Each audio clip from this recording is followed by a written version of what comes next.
Um, Pranamaha to all of you.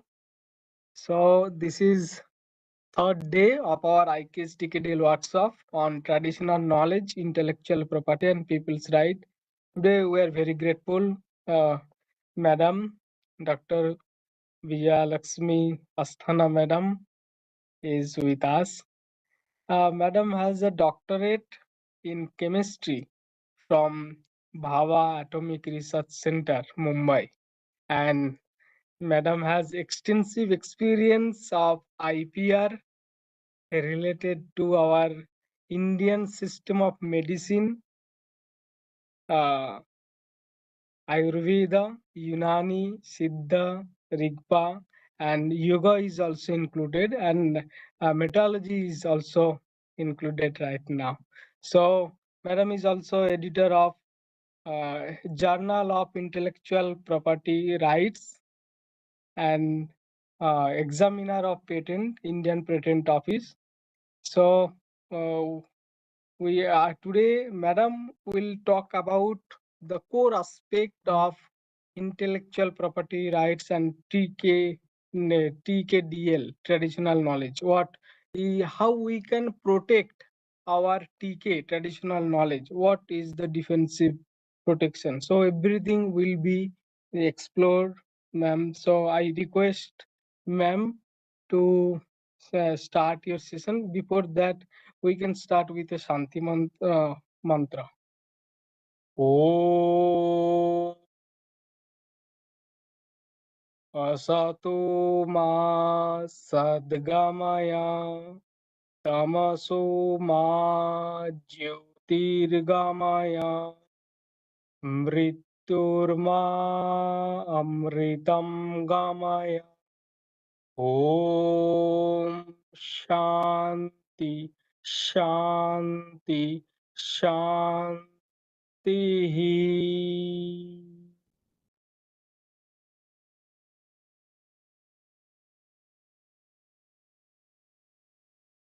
Over to you, ma'am, please.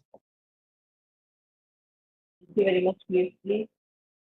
And a very good afternoon to everyone here.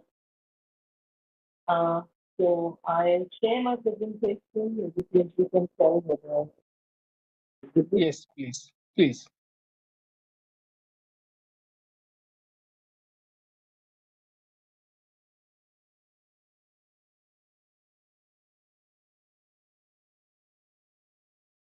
Could you So please make it? Could you please check it is moving or not? Yes, that's it. perfect. Uh, Yes, perfect. Please. all right. So very good afternoon to everyone. And so you've been having 2 days of deliberations on the topic of, we had an overview of the Indian knowledge system. Then yesterday, you must have heard a lot about the intellectual property rights, fundamentals, examples, how much time you get these rights for, and so many things about intellectual property rights. So since this workshop is about, uh, traditional knowledge, intellectual property rights, and the people's rights. So I'll be talking to you about traditional knowledge as well as people's rights. That will be tomorrow's session. So today, when we speak about traditional knowledge, although you may have heard of traditional knowledge, have an overview of the Indian knowledge system. I'll speak to you about the technicalities of what constitutes traditional knowledge, why do we need to protect traditional knowledge, what are the possibilities of protecting traditional knowledge, and what is the current status in this area, that is, in this case of protection of traditional knowledge. In that, I'll also talk to you about traditional knowledge digital library, which is the unit where I work. It's a component of the Council of Science and Industrial Research. So I will tell you more about the work we do to protect traditional knowledge through the TKDL. Okay? So, Piyush, do we ask questions in between, or do we have the questions at the end? Yes, we can complete the session, then we can start. Huh? We have another 30 minutes. Yes. So the participants may be aware. that I'll go through this by the presentation, and then we can have the question answer session at the end of it. Some people are writing that it is not audible. I hope that that is at their end, that they are having a problem. Usually, Yes. I'm audible to you, Yes. right? Voice is clear. Yes. Fine. So, first of all, when we talk about protecting some knowledge, okay, so of course we have to understand what are the boundaries or what is exactly the knowledge that we are trying to protect. Now, traditional knowledge is used very commonly. This term is used very commonly in the global context. But if you go through any of the forums in which this is discussed or any of the global platforms where this is discussed, you would not find any definition of traditional knowledge. The reason being is that traditional knowledge is an all-encompassing knowledge, and many of the countries which possess this kind of traditional knowledge are not the developed countries, so-called. So it often happens that when we go to the platforms where we are discussing rights and powers, or you're discussing any legal provisions regarding traditional knowledge, it is always that there is a lot of no consensus where these topics are concerned. Okay? But there is a working definition in the World Intellectual Property Organization where the topic of traditional knowledge in the context of intellectual property rights is being discussed. So traditional knowledge in the general sense would mean knowledge or know-how, skills, practices, which are passed on from generation to generation. Okay, so that's a very important concept. It is a living tradition. Okay? So it is not as if traditional knowledge is ancient, old, and it has stopped, developing or evolving. It's passed from generation to generation, and an important concept here is it has a cultural or spiritual identity associated with the traditional knowledge. So knowledge is not merely the content of the information that is there, but it is often associated with different other aspects too, like the cultural, spiritual identity, and many other things. Okay? So what exactly it includes? We will talk about the intellectual, intangible cultural heritage. Okay. Now, when I talk about intangible cultural heritage, this also you must have seen in many places where they talk about traditional knowledge. They will also speak about something called traditional cultural expression or intangible cultural heritage. Now, the difference between traditional knowledge and traditional cultural expression is not too much. In the sense that there will be a lot of overlapping elements. The teachings are generally associated with, the performing arts or even non-performing arts like painting, this and so on, But the traditional knowledge will be more the scientific and the technical aspects which is there, where, much of the subject matter can have intellectual property rights even in case of the teaching or the teaching. So we will talk about the practices, the knowledge systems, which are held in traditional communities, individuals, mainly the tribal population. It is not restricted to the tribal population, though it can be outside also in the form of any local communities that are present. It can be agricultural knowledge, it can be any sort of scientific technical knowledge, ecological knowledge. Like we talk a lot about climate change today, and in a way, the tribal population has been living in sync with nature since a very long time, keeping in mind and mindful of the fact that nature and the ecosystem has to be protected. So that sort of knowledge, and medicinal knowledge is very important. Folk healers, we all know about folk healers. We know about the Indian systems of medicine that are there. There is so much traditional knowledge in this area. Also, the biodiversity related knowledge related to plants, animals, and so many other things. So, where do you find this traditional knowledge? The traditional knowledge can have two types of sources. One source is the secondary source, where in the form of ancient texts, manuscripts, articles, journals, books, and so on. The beauty of Indian traditional knowledge is that we have had the habit of documenting information till centuries. So much of our information, even though it is traditional knowledge and has been written thousands of years ago, we still have documented evidence of such knowledge. Okay, although much of it may not be accessible, much of it may not be understandable today, but they exist. What is primary source? When I talk about primary source, I mean individual, communities, families. That is directly from the person who holds the traditional knowledge. So then, in general, we call as knowledge holders or traditional knowledge contributors. Okay. So I'm defining the ambit here. So we are understanding what is the traditional knowledge we are speaking about today.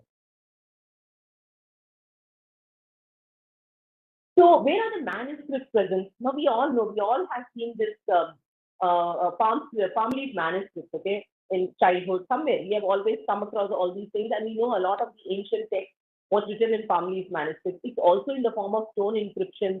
It is in the form of temple inscriptions. It is there in many places. Even you may find, like in ancient Buddhist, this it is written on paper. Many of them you will have cloth inscriptions. So there are lots of places where these manuscripts are available. Besides that, we also have text.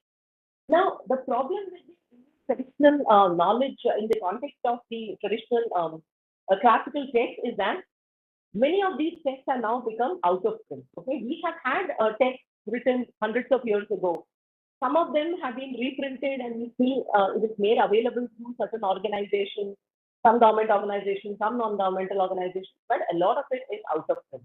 The other thing is the manuscript, though we do have, like for instance, I have gone to the National Mission on Manuscript. This is another Ministry of Tourism and Culture, and they have an independent division, which is the National Mission for Manuscript. Now they have manuscripts, so many manuscripts, but a lot of it is unreadable now. The condition is so bad that if you touch them, it is go into pieces, and it is not in a condition even to be preserved, and it is not legible basically. In spite of all that, the National Institution for Management has documented about 50.20 lakh manuscripts. They have conserved so many folios, and they have also digitized over 3 lakh manuscripts and published 55 rare unpublished manuscripts. Yet, as we speak, there are thousands of manuscripts scattered in unknown collections because a lot of these manuscripts are also present with individuals, families. You must have seen when you go to these ancient temples, some of them will say they will, like they will tell you about your future. So what they will do is they will remove some set of manuscripts, families manuscripts, and they will read through it, and they will tell you something about your history, about your family background, or even sometimes about something that will happen to you in future. Sorry. So a lot of these things, like even folk healers and people, traditional people who do these healing practices, even they have these manuscripts, and these manuscripts are not really preserved or anything. It is been in the family and it is lying around. And often it happens that the person who has been practicing that, say, medicine or the particular traditional knowledge, when he is no more, or if his future generation doesn't want to, yeah, it is called Nadi Joshin, correct? So if it is not used or if it is not done, then what happens is it kind of, disappears over a period of time because nobody is interested in that piece of knowledge. Okay. So when I speak about a traditional knowledge, I said we have from the text that is the secondary sources, but we also have primary sources. So a significant population of India, not maybe in the urban, but in the rural population, we have a large tribal population. And this tribal population has immense knowledge, available with them because they have always lived, as I said, in sync with nature. So they have been very mindful of what they must do and what they must not do, how to conserve the habitat, how to, even simple things as conserving water or, conserving plants. Because once you start using resources which are natural resources, they will only get depleted, and at some point of time they will get over. That's it. I mean, it is no longer available to you. But these populations have lived for centuries, mindful of how they utilize the natural resources. In doing so, they have developed ingenious ways of doing this conservation or even healing practices, agricultural practices, so many things. So they even a pollution for that instance. So they have ways and means of doing all these things, and that knowledge is specifically available to this particular community, or these are all region specific. For instance, Rajasthan is an arid region, so there the context of conservation of water is much more important than say in a place where water is abundant. Okay, so in such ways you would find that the information may be geographical, location specific, and also the particular community specific. Okay? Now, this kind of knowledge which I'm talking about, this is the oral traditional knowledge or the folk knowledge. It may or may not be disclosed. In the sense, some of this knowledge may be secret. It may be present only among the communities or the knowledge holders, and other people may not be aware of it. At the same time, when we talk about the published knowledge for that instance. That is, knowledge which is available to people. Okay. So that way, this kind of knowledge could be different. At times, the oral traditional knowledge could also be available. I'm not saying it will not be available, but there are times when it is not be. It is secret kind of knowledge which is available only to a particular family. Okay. So again, why when we talk about traditional knowledge, I'm saying that we are going to talk about protection of traditional knowledge. So we have to understand why we have to protect traditional knowledge. Okay? So in the ambit of traditional knowledge, I have written certain things on the corner of the slide and the left hand side of the slide, which are the aspects that I'm speaking about. So like I said, there are folk treatments, medicines, there are even treatment for animals, then there are methods of agriculture, and a lot of information like PUG mentioned traditional metallurgy, because tool making, materials, metals, alloys, even all these were very well known in the past ancient centuries. Okay, there have been a lot of information about this. At times, we have been unable to replicate those things in the current scenario because we don't know exactly how they have made it at that time. Okay. Then there is also folk arts and artistic folklore, like performing arts and non-performing arts, as I mentioned, sculpture, embroidery, archery, costumes, carpet making, so many things. Now, all these things fall under the ambit of the traditional knowledge that we are going to talk about today. So, what are the reasons or the basis why we are talking about traditional knowledge protection? Some primary things I have written over here. As we go through the presentation, we will know more about these things. But just to flag the points that we are going to discuss, one is first and foremost prevent misappropriation. Because a lot of this knowledge, as I said, is in different languages, not accessible, at times secret. Yet in some way it gets, into the hands of a not the appropriate person, then what that person does is perhaps utilizes that information for research or as such and gains some kind of intellectual property right or some ownership right over that article or over that product. So in this way, traditional knowledge can get misappropriated. We need to protect it from that. The other thing is, I said there is a spiritual or cultural identity. There is in a holistic manner, we have to look at traditional knowledge, and these are also aspects that are there. So we have to protect that of the community, say individual or the group or the tribal people. Then most of these from traditional knowledge, which I'm speaking about, when you talk about medicine or you talk about artisans, you talk about tool making, all these are associated livelihood of those traditional knowledge holders. So in case it so happens that some unscrupulous person takes it and gains rights over it, the people who are actual traditional knowledge holders will lose their livelihood. So it's important to protect that. Then protecting will also help us in identifying who holds like the traditional knowledge. And the other important thing which we always talk about in the context of traditional knowledge is ensure attribution and benefit sharing. By attribution, I mean it is to say who is the person who has actually contributed to traditional knowledge. Everybody must know. And benefit sharing means if the person has given something and some commercial, outcome has come out of that in the sense in the form of monetary or something else, then that should be shared with the people who have originally contributed the traditional knowledge. And of course, one important component of all of this is whenever traditional knowledge is handled in any manner, we'll speak about this tomorrow. The important aspect is prior informed consent. So whatever you take or use from a traditional knowledge holder, that person must be aware that he or she is sharing it for what purpose and what is the use it is going to be to, and they should be consenting to that particular use or access. So just to tell you what biopiracy or misappropriation of traditional knowledge means, biopiracy is in the context of genetic resources. That is things like plant, animal material, wherein piracy of the information or the knowledge associated with that thing. So when we're talking about misappropriation, it means taking knowledge from someone. Simply put, it's like a sort of a test. So you take the knowledge from someone, gain ownership over it, even or profit over it, but do not give anything back to the person who has given you that knowledge or from whom you have given you, probably not, from whom you've taken that knowledge, and you are not even compensating that person. So it is a kind of wrongful exploitation. Okay? So whenever we're talking about protection of traditional knowledge, this is one important aspect that we have to look into, that we want to prevent misappropriation. To give you a background, in the past, we have seen a lot of instances of misappropriation. That is, even simple things like the wound healing properties of turmeric, which we have been using since centuries. We all know that your finger gets cut or something. From childhood, we have been doing. There is a wound, you just apply a paste of turmeric over it.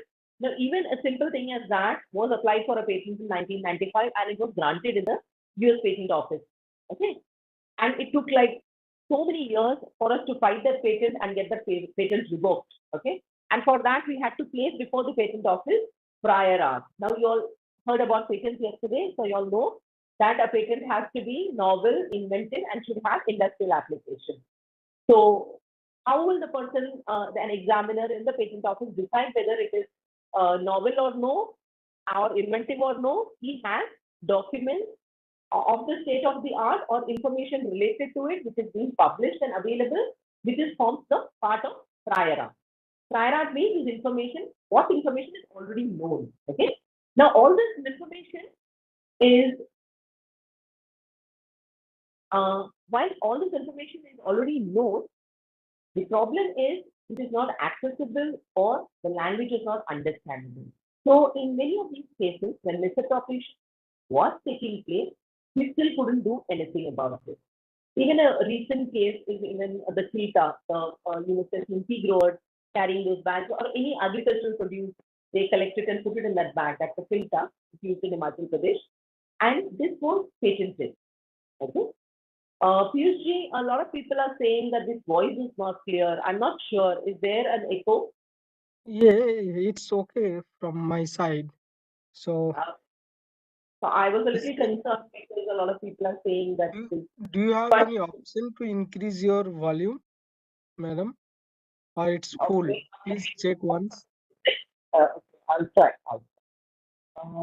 Is it low? Is the voice low? It's audible, madam. No, it's It's audible. clear. I'll come Clear. closer to my system because I'm not using a headset actually. Because often when I use headset, sometimes there is a problem in the connection. Ma'am, you can continue. You please continue. Mm, I'll Okay, request so the participants. They can we'll just change their device. Yes. a lot of people that voice is not clear. All right. Okay, I'll continue. Um, so when I'm talking about misappropriation, I put these examples for you to understand that these are the cases that have been observed in the past. Okay, and these are the things that we are trying to prevent when we are talking about protection of misappropriation. The filter also was revoked. The patent was revoked after intervention from the High Court, but then it still happened after 13 years. Okay? So it was a long drawn battle, lot of money spent, a lot of effort spent, a lot of time spent. So protection of traditional knowledge can take place in two ways, either a defensive protection or a positive protection. Defensive protection simply means a set of strategy wherein you are preventing somebody else from gaining any kind of illegitimate right over the knowledge that is available. Okay, so these are this kind of protection is not really a right. Okay, it's only a set of strategy. When we talk about positive protection, it is something like you heard about the patent right or the rights related to copyright or design, so many things. So all these things have are legal rights. So they are positive protection. So in case somebody takes that right from you, you can go to court and file a legal battle to get it back or get compensation or whatever.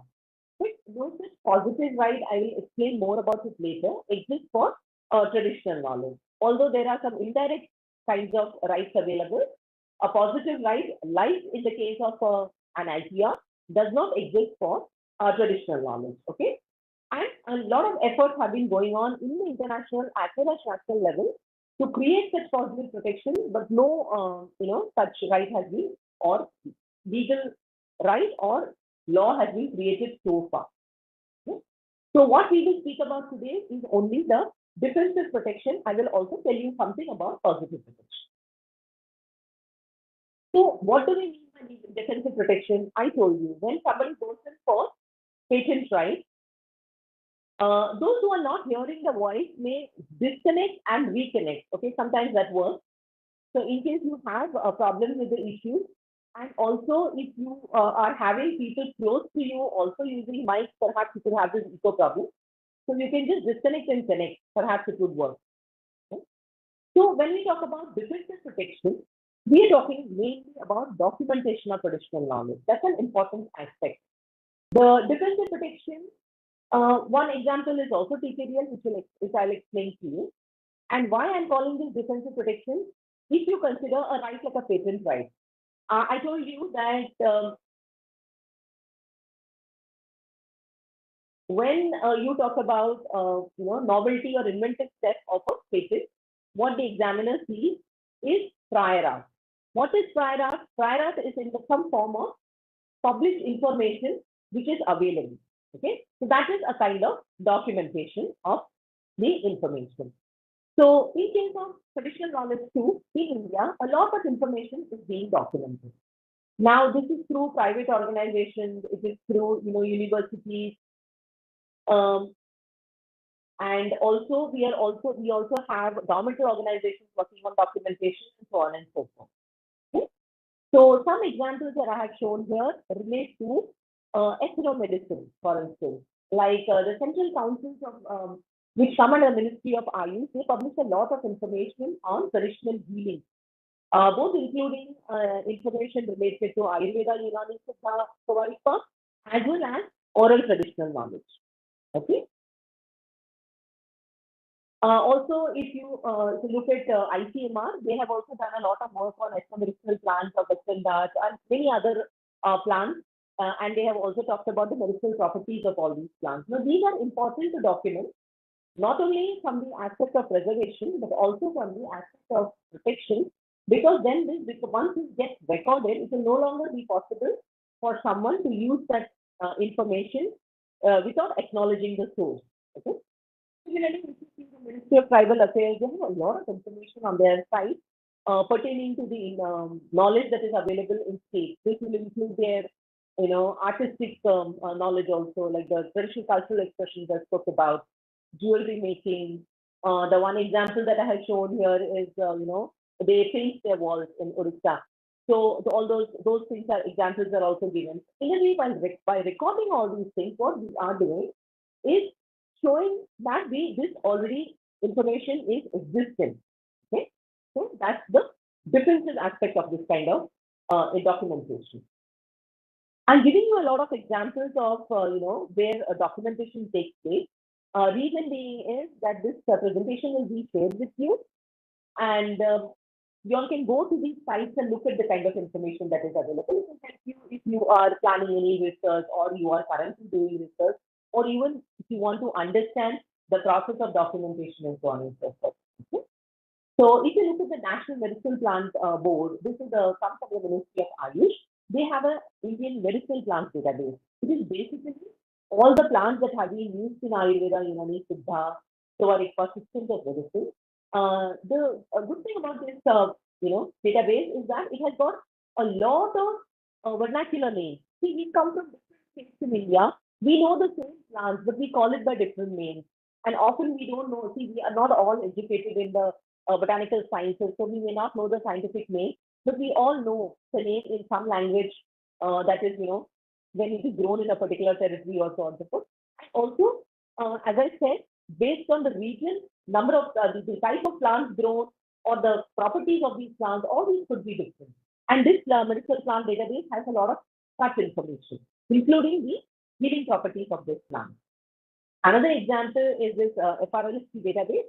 This is also a database on medicinal plants, and again, a lot of vernacular names are included here, and also images of plants. Okay, when you have this kind of herbarium or plant images, becomes more easy to identify these plants. All this forms the whole what I'm talking about as a traditional knowledge database in the sense that they're all forming the ambit of defensive protection. Okay? Another example is Honeybee Network. I'll tell you more about Honeybee Network tomorrow and the National Innovation Foundation because they do a lot of work related to protecting grassroots innovation. Okay, so this grassroots innovation, they do a lot of work along with the agriculture people or even innovators, small-time innovators, and help them gain intellectual property rights and also protect their traditional knowledge. So these are some examples from ICAR related to agricultural knowledge. Why I'm showing this slide is often when we talk about traditional knowledge, people ask, what is the proof? Okay, it is written in the book. Okay, what is the proof that it works? Okay, so in the more recent times, especially where the Western countries have been questioning the validity of the Indian traditional knowledge, a lot of work has been going on validation too. So experimental validation of whether this kind of traditional knowledge works or not, that kind of work is also going on. And for instance, ICR has also done work, and Ministry of Ayush is also doing work on medicinal knowledge to show that the drugs work. Okay? So I come specifically to TKDL, which is a form of defensive protection, and also speak to you about some other forms that are present in the Patent Act itself. Okay. So in the Patent Act, there is a provision, the Section 3, which talks about those inventions which are not patentable. Okay.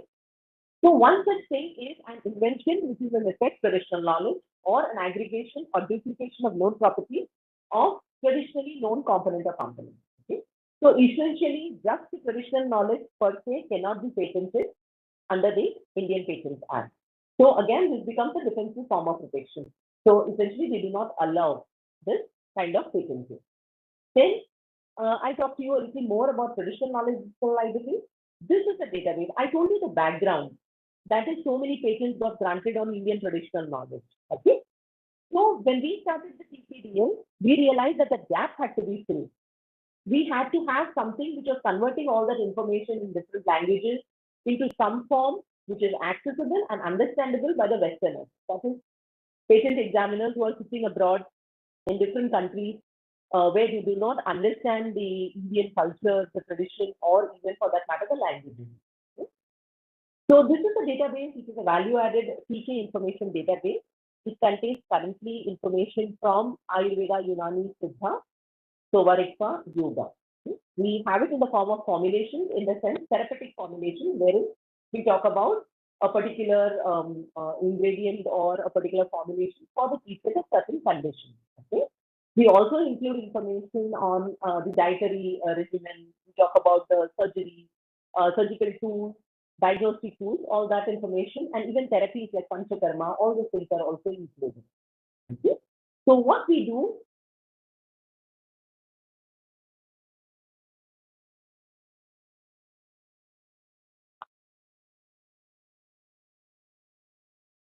So what we do here is convert this on. I'm not sure, PhD, because a lot of audio issue things. Because I'm not using a mic precisely for the reason that this problem comes if I use a mic. No, ma'am, voice is audible, but there is some a little bit echo type sound. No, it's not a big issue. You can continue. I mean, I'm not using any other audio device, so I haven't kept anything else here. So the audio cannot come from here, because normally when devices are close by, that is when the Yes, we can hear properly. Yeah, Some participants are saying we can hear properly. If anyone has any audio problem or could not hear something, Voice is clear, audible. Madam, we can hear you properly. Yeah, So, I repeated that to with you. the All right. participants. Thank you. So TKDL, I'll give you more information about TKDL. We contain, as I said, it contains traditional knowledge information from the systems of medicine, and more recently we have been adding information on metallurgy, traditional metallurgy, and traditional agriculture. It is available in 5 different international languages, and it is only accessible to patent offices. As I said, it is a prior art database. So in the sense that we are giving this information to patent offices so that no information that is related to the Indian traditional knowledge gets patented.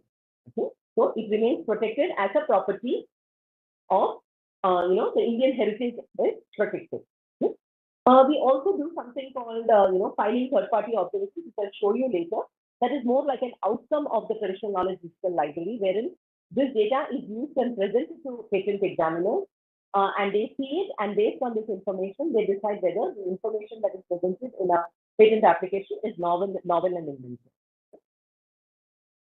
So the TKDL contains a very interdisciplinary team since we are working on specific domains.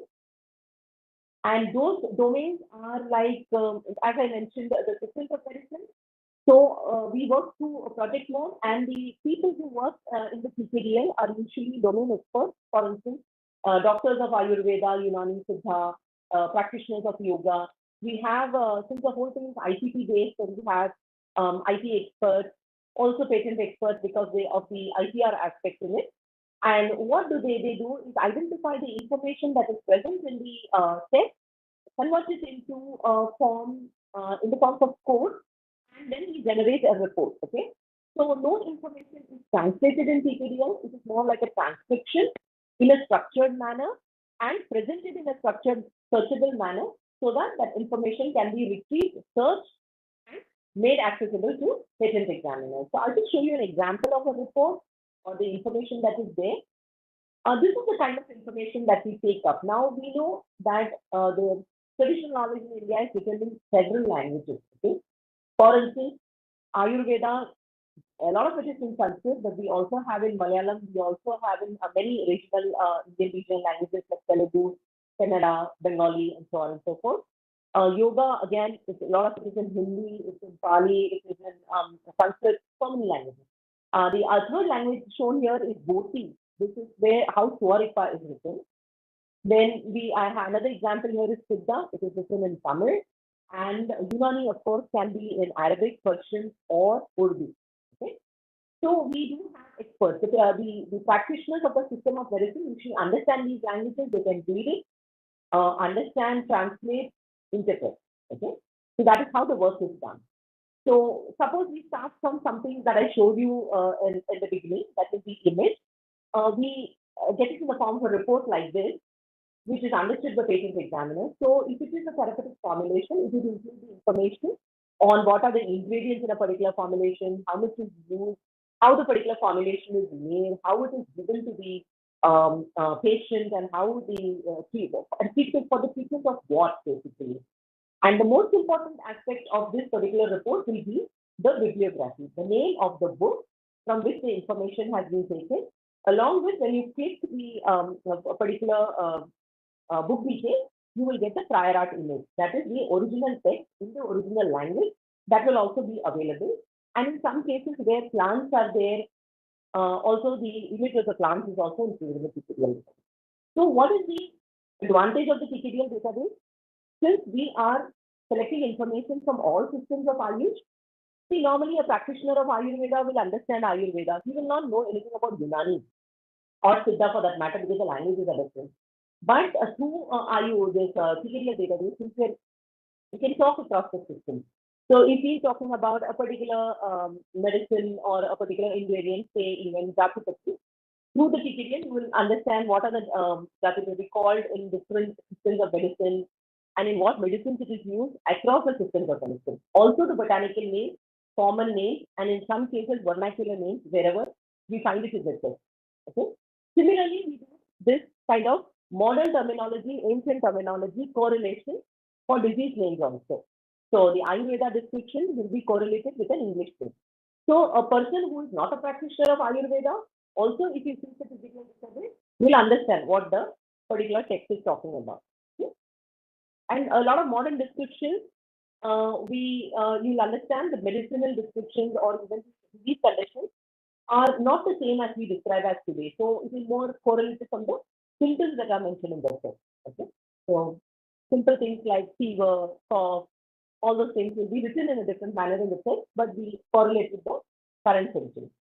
What the TKDL currently contains, it contains about more than 5 lakh formulations, and they are all from the systems of medicine that I mentioned, not only formulations, but also practices like I mentioned. Okay.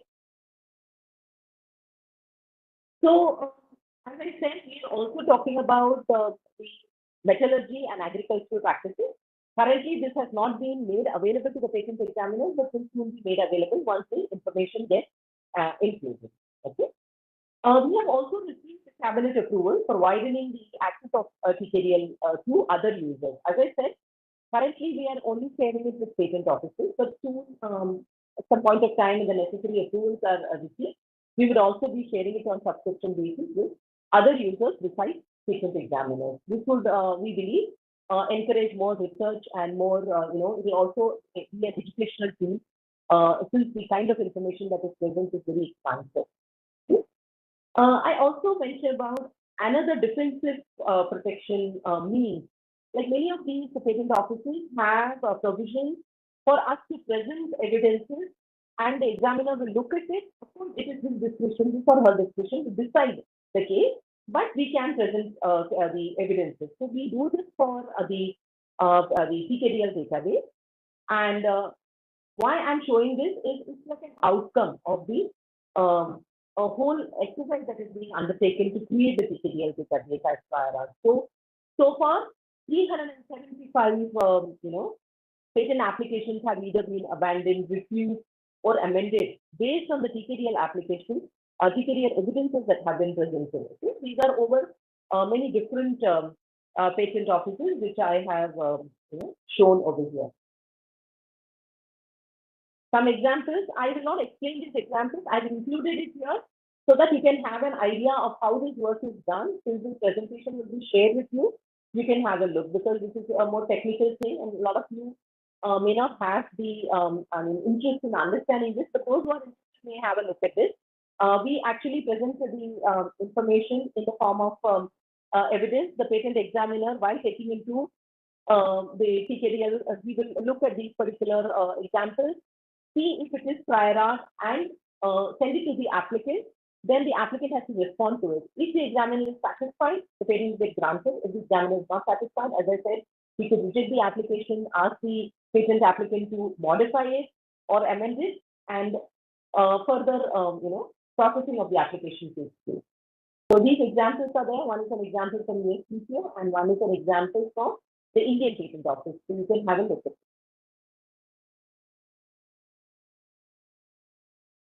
So I talk about the TKDL database. Such database don't exist only in India.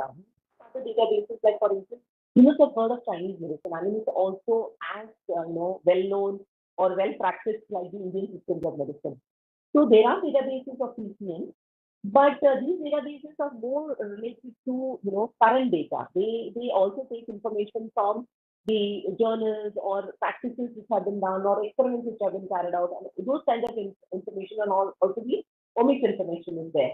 Whereas how TKDL differs is that we have taken it from the original text and we have translated or transcribed that information into current modern terminology so that any commoner would understand that. Similarly, we also have a Korean portal. All these things have been shared so that you can go and have a look at it for those who are interested. Okay. One example I put here is the Philippines Traditional Knowledge Digital Library. This is because there have been countries which have come to the Traditional Knowledge Digital Library, understood how we do this work, and gone and replicated it in their own countries. Okay. This is an example where Philippines came, looked at the TKDL, and replicated it for their own country. Okay. Durgesh Lakshar, if you are in the wrong place, then please leave the meeting. If you don't know what is going on, then it is very disturbing to have such messages. You can leave the meeting too. So,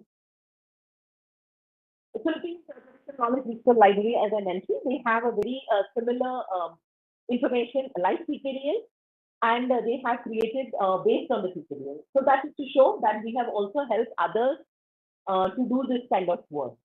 Okay? Similarly, there are other databases that you may have. One more work that goes on in the case of defensive protection in India is the People's Biodiversity Register. If you've heard of the National Biodiversity Authority, they work at the village level to collect information. This is oral traditional knowledge information related to genetic resources, and they collect this information and make it in the form of People's Biodiversity Register. A lot of the information on biodiversity, the innovations, traditions, folk ecological knowledge practices, even the in case of plants, where the particular plant is grown, or the terrain, about the people, all this information is available.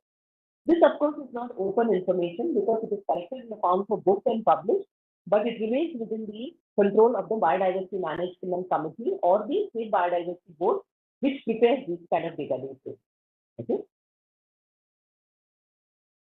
Then I'll come to the actual thing which when we talk about all these things, what are the advantages, disadvantages of having protection or not having protection? Okay. Now, when you're talking about defensive protection, as I said, it is mostly the documentation. So, defensive protection has its advantages. What are the advantages? Very clearly, it will prevent misappropriation. So, in the sense, when it goes to a patent office or grant of any IPR, it will not get granted because prior art is already present. So, it will prevent erroneous grant of patent.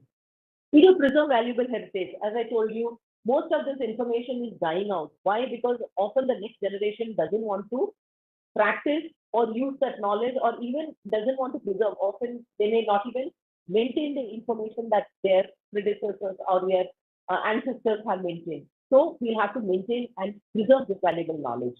It also helps in identifying the knowledge holders, because once you have the content of information, you will also be able to tell who it is. Okay. Then concerns. There are many concerns. Why I'm going on talking to you about many of the documentation which are private, in the sense, like for instance, we have the TKDL, which is not so far publicly available. But if you talk about TKDL, it is information from text. Okay. But the text is already published. So it is not the kind of information that is oral. So in that sense, it is open domain knowledge.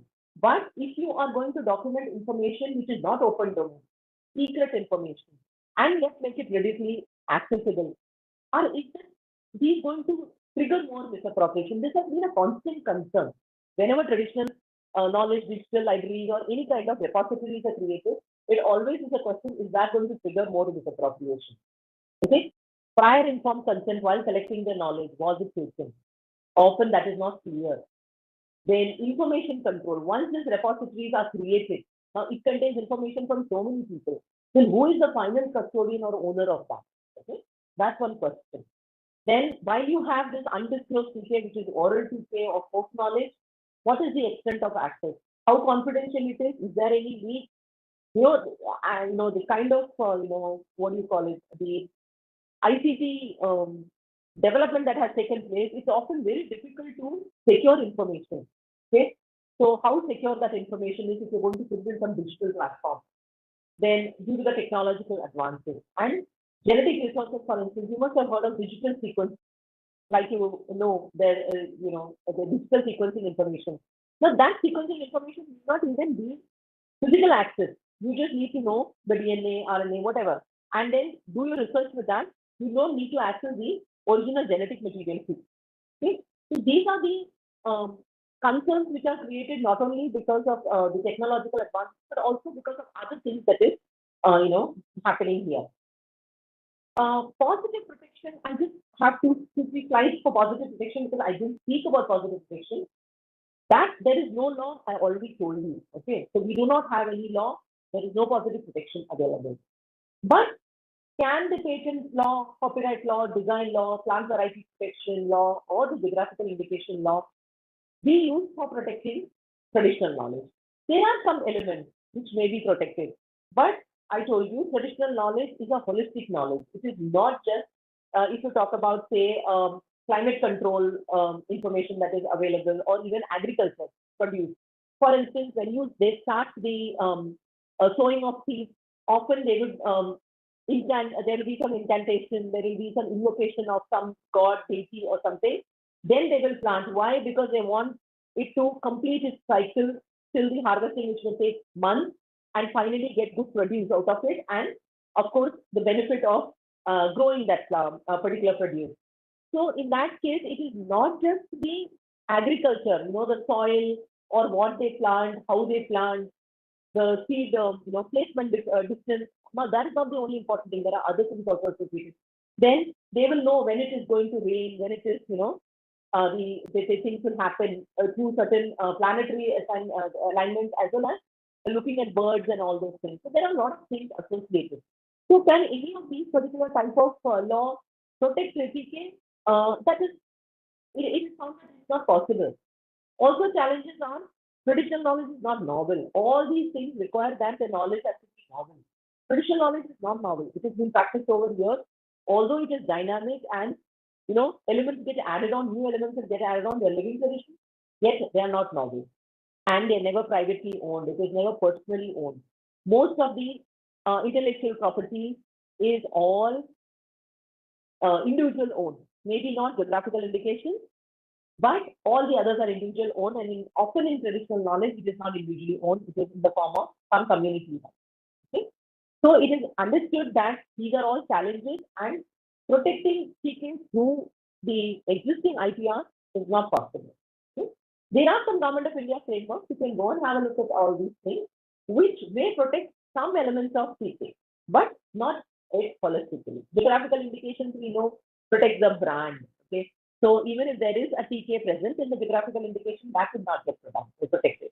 Industrial design, for instance, it can protect the, say, like a wall painting I showed, or for instance, even the traditional weaving patterns and so on and so forth. Then copyright will protect folk songs or plays or some form of enactment, those things. New varieties, plant varieties also, the new varieties or the extant varieties, the protection of plant varieties can be used. Similarly, Biological Diversity Act talks about using and accessing genetic resources without permission. So you will have to take permission. You will have to give benefit sharing. All those things are defined over there. So the Forest Rights Act also gives some protection to the forest dwellers for growing and using forest produce. But none of these will actually be the appropriate way of protecting traditional knowledge. And one most important thing, all of these acts are for finite periods of time, especially the intellectual property rights. And when we talk about traditional knowledge, we talk about it as a living tradition, something which is not finite, it is infinite. So we cannot stop protecting it. So that's one important thing. There have been international efforts to protect TKs and TCEs, but nothing much has happened on this front so far.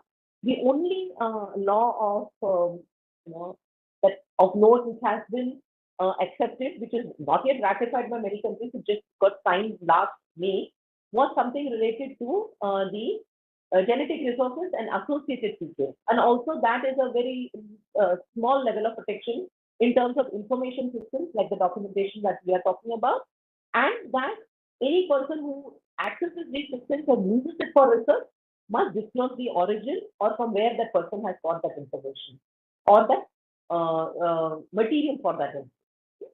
So only this one particular law. Otherwise, interest in having such a sui generis law is to empower communities, promote traditional knowledge, control exploitation, and enhance research and development.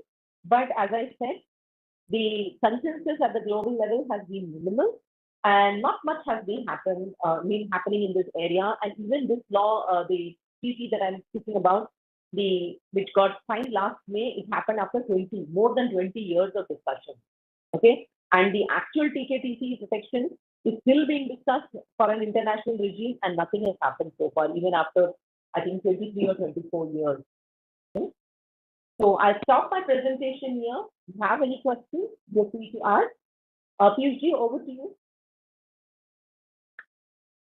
Yes, Pranam madam, thank you very much for delivering this kind of informative session. So before we go to the next session, question and answer session, we'd like to complete the assessment, ma'am. So I request you please give me 10 minutes to complete the assessment. So we request all the participants, please complete the assessment within 10 minutes. I am posting the link here in the chat box.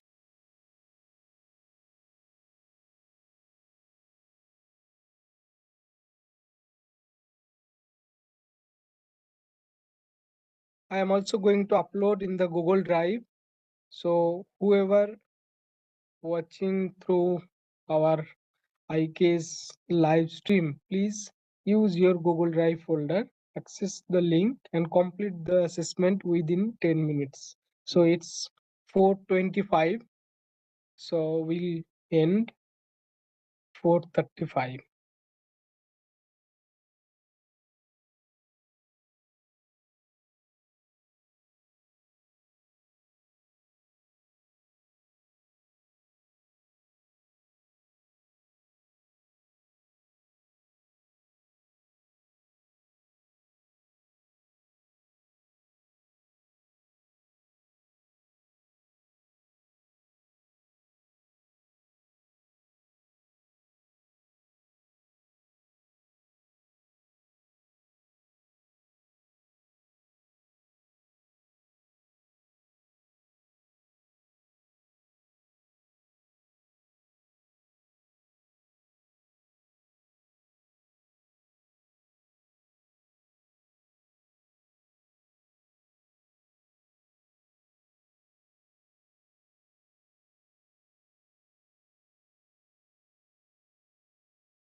2 minutes left.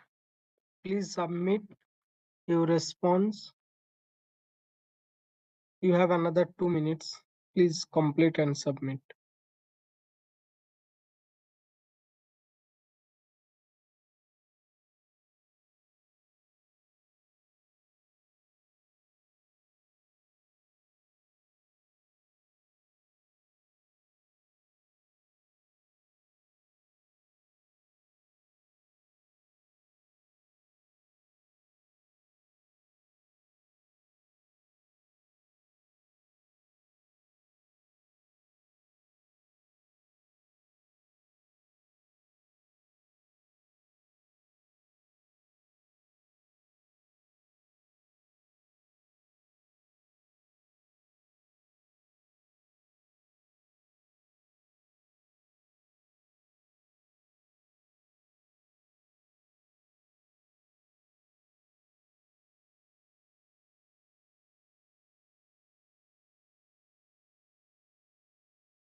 Time up. So we hope you have submitted your response. So we can go to the next part.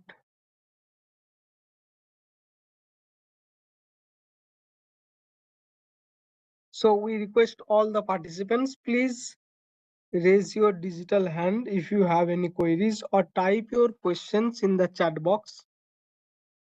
We'll take your questions from the chat box and madam will solve and we will discuss.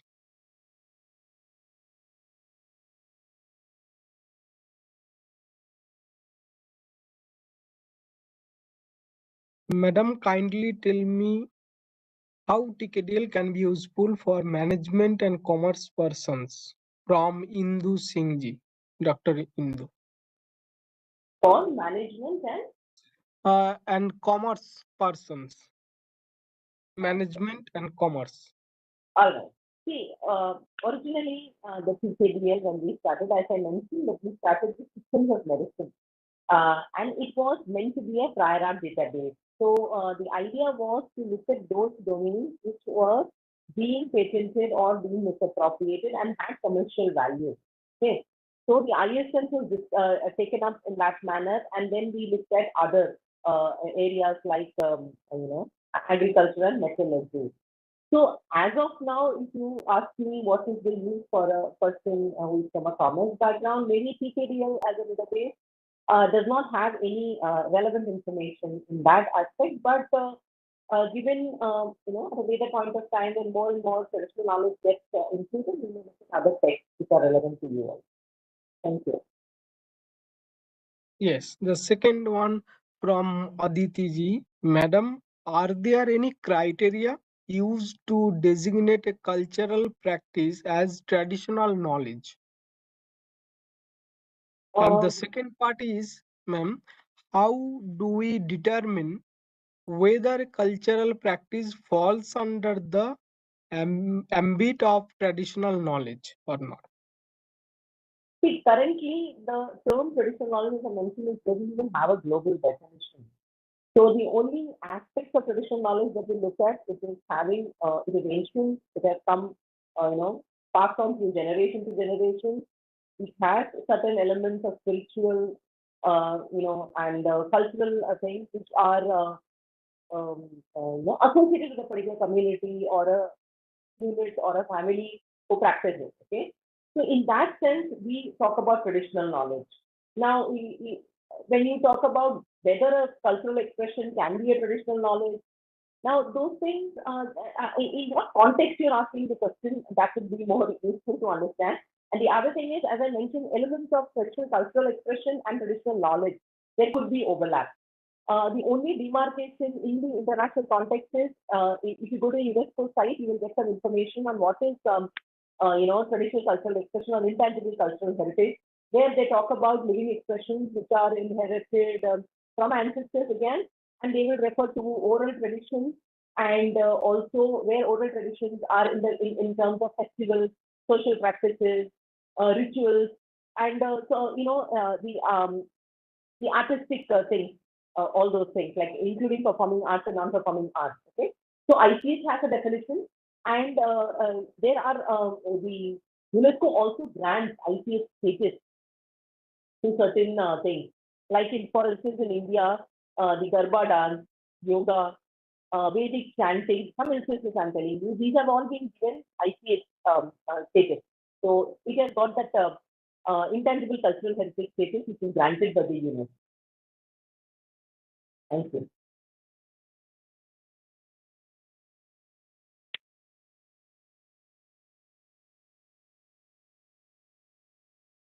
There is another question from Hrishikesh.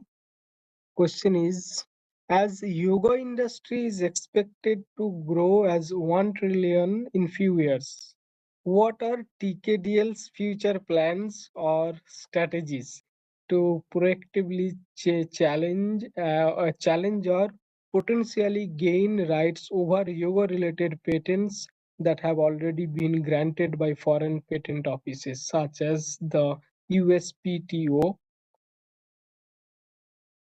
See, we did some work on yoga, and we have been doing some work actually on yoga right from the beginning. What we did notice is majorly what gets patented is not precisely the technique or the practice, but elements associated like the devices related to facilitating sitting in a particular posture, yoga mat, the other things which are there, which is related to yoga, performing yoga. Okay, but we also found a lot of techniques, breathing techniques, which were in the form of, if you essentially look at the application and look at the thing, it seems like any, Reshaka Purata, what is described in yoga, or even if you say, it would sound like Anulom Vilom, basically. But they have taken it as claims. Um, Although we have not contested these things because these have been much in the past, now that we are documenting yoga, we will also look at those things, and we intend to contest it like we contest the systems of medicine. But at the same time, I would like to say that most of the patenting in this area is related to yoga devices or elements which are used, for performing yoga. Of course, you must have all heard of the copyright that was granted for Bikram Chaudhary's hot yoga. But even at the USPTO at a much later stage, it was they did away with that copyright, which they gave with some hot yoga. Thank you. Yes. Another question. Arya has joined. Pranam Arya, are you there? Okay. So the next question is this possible to patent the feed formulation process by taking research trials? Is it Yeah, possible to patent the feed formulation process? Feed FEED. Feed formulation process? maybe the person can clarify. Clear what the Yes. question. Or please, Avijit ji, could you please rewrite your question? We can go to the next question. Is Indian traditional knowledge considered as standard source of knowledge in India? Hmm, yes. Standard source of knowledge. See, if you look at it in the context of traditional knowledge being used over so many years, for instance, if you talk about healing systems, it's time and tested. People have used Ayurvedic medicine since long, and in a way, for us, the faith comes from that it has been used and it has healed people. So for us, in the sense that usage of traditional practices, we understand, we practice, we use, and we are agreeable to. But if you look at it in the global context, that is not the case. As I mentioned, everywhere you need validation. Okay? So if you want acceptance for the system, knowledge system, then to some extent you would have to go for the validation and so that, all this is evidence-based. Thank you. So we can go to the participants if there is any.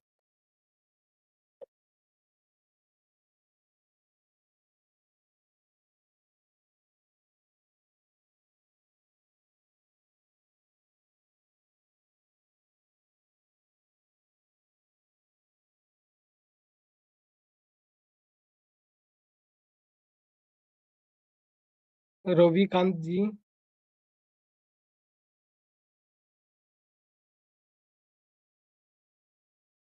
नमस्ते रविकांत जी और Vijay ji.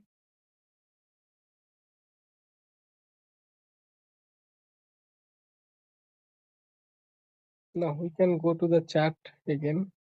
Nowadays we are seeing patent design commercialization, whereby paying 10K patent is being availed. Is there any mechanism coming up government level to check such mushrooming of this business? Should, can I repeat, ma'am?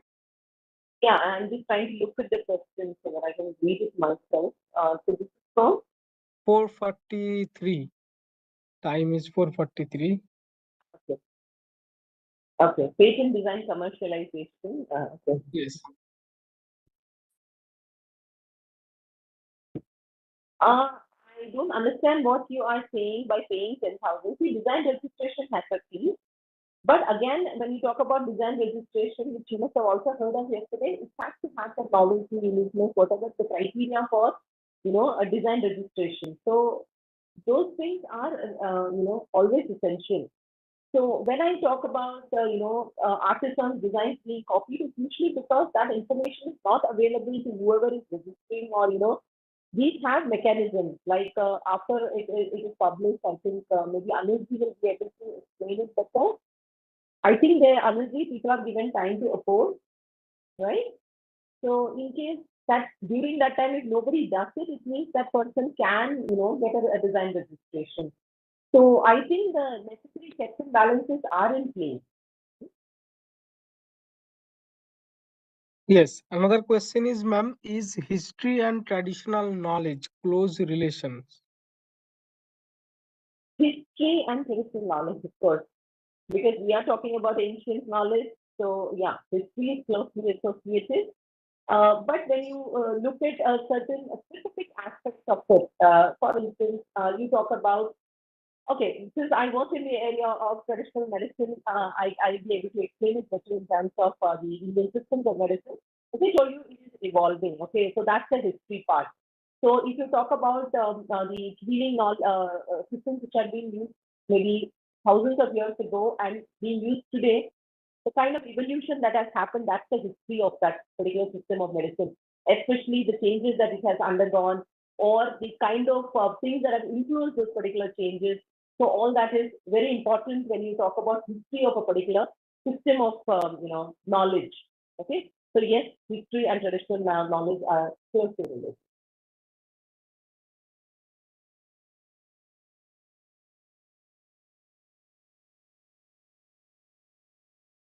Then from Sudhir Karle ji, Sudhir Karle ji, a big message from Vedas and many other Indian books is Apurusheya. How do we look at it and maintain it using IKS and TKDL? See, I actually Googled Aporushya when I saw your question. Okay. So, like, I understand it means something which is not cannot be forced to a person. So, I may not be the right person since I have to understand better what you're trying to ask.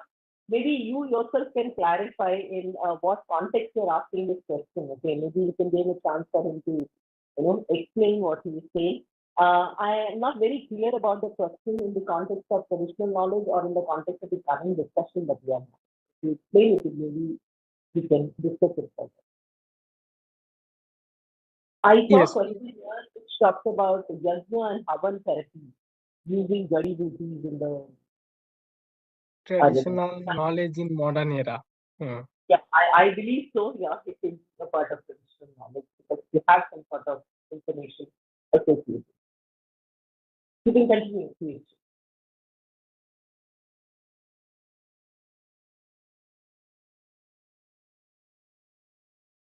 So, is there, how do you see TKDL evolving with AI and digital technology?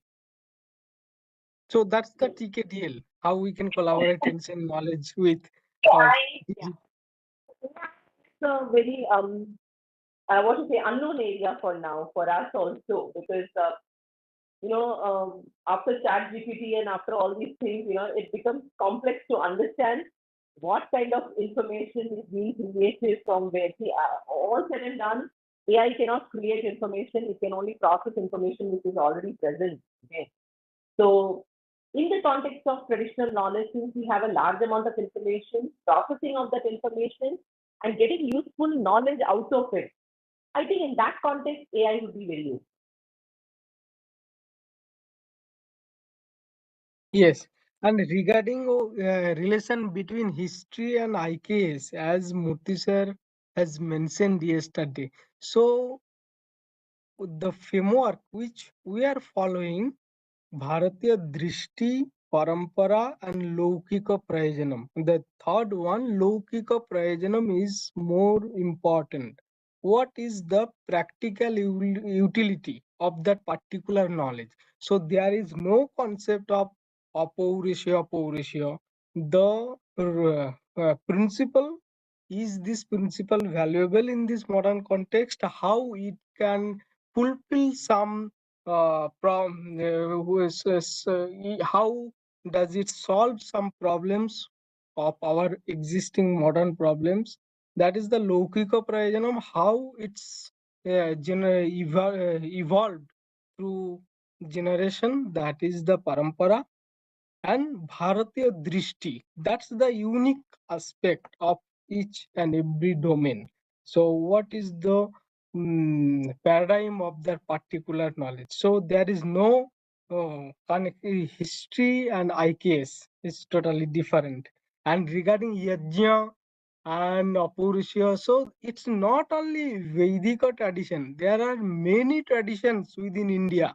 Every tradition is included in IKS and TKDL also. So, ma'am, again we can go to the next. We can take another 2-3 questions.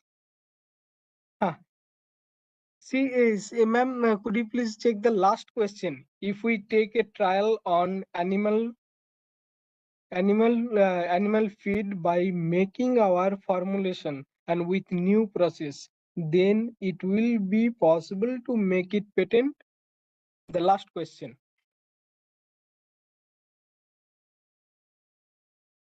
You are muted. Could you please unmute, ma'am? So, Yes. when we talk about animal feed, again, if you're talking about animal feed, which is already expressed in some kind of traditional text, if it is already existing knowledge, so you will not get patent on it. Okay? You must understand for any information to be knowledge to be granted a patent, it has to be novel and it should be inventive. Okay? So if that animal feed has some kind of human intervention in the sense that you have done something over and above already existing knowledge, okay? By means of which it makes it different from that particular knowledge, only then a patent will be granted. Okay? I hope that's clear.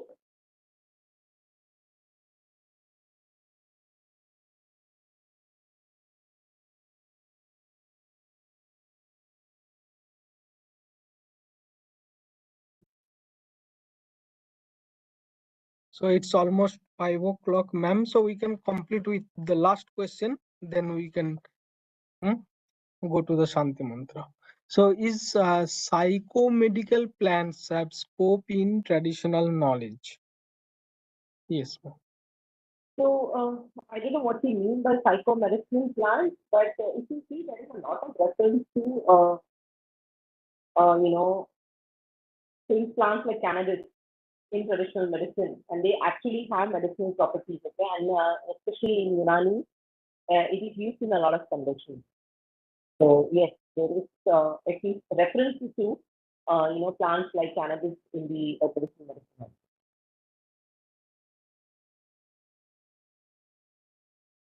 So, with your permission, ma'am, we can conclude today, and tomorrow we'll meet at the same time. Tomorrow, ma'am, will talk about the ethical aspects of TK. Hmm? So let's complete. Oh, सर्वे भवन्तु सुखिनः, सर्वे सन्तु निरामयाः, सर्वे भद्राणि पश्यन्तु, मा कश्चित् दुःखभाग् भवेत्। ॐ शान्ति शान्ति शान्तिः।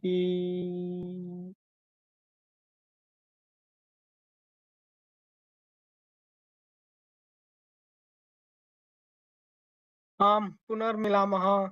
See you tomorrow. Pranam to all the Thank you all participants. the participants.